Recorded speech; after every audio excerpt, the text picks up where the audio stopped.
রাধে রাধে বন্ধুরা, তোমরা সবাই কেমন আছো? আজকে সকালটা শুরু হলো এই ঠাকুরের নাম নিয়ে।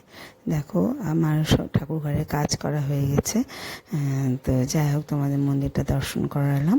তো আজকে সকাল থেকে বৃষ্টি, দেখো কেমন বৃষ্টি পড়ছে। তো এত বৃষ্টির মধ্যে তো কী করবো, সকালে সেইভাবেই আর কি কাজ করে নেওয়া হয়েছে।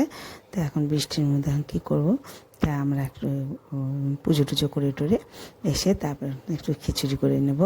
কারণ হচ্ছে আজকে বৃষ্টির মধ্যে অন্য অত কিছু রান্না করবও না। তো তোমাদের সঙ্গে দেখাচ্ছি, দেখো আমার হয়ে গেল। আমি এতটা কিছু করে তোমাদের ভিডিও করে দেখাতে পারিনি, তো যেটুকু পেরেছি। আবার বৃষ্টিটা কমেছিল, একটু ঘুরতে চলে গিয়েছিলাম। সেদিন ছিল অমাবস্যা, তো নাট মন্দিরে কালী পুজো ছিল। তো আমরা সেদিন বিকেলে ঘুরতে চলে গিয়েছিলাম।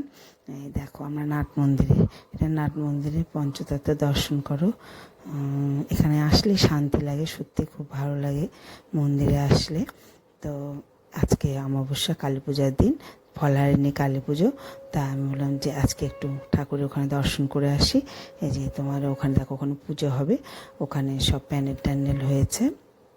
তো তোমাদের আমি এই মন্দিরটা আর একদিন আর একটা ব্লগে তোমার ঘুরিয়ে দেখিয়ে দেবো। আজকে এইটুকুই দেখালাম। তো কেমন হয়েছে অবশ্যই বলো, আর তোমরা ভালো থেকো সবাই। এটাই, রাধে রাধে।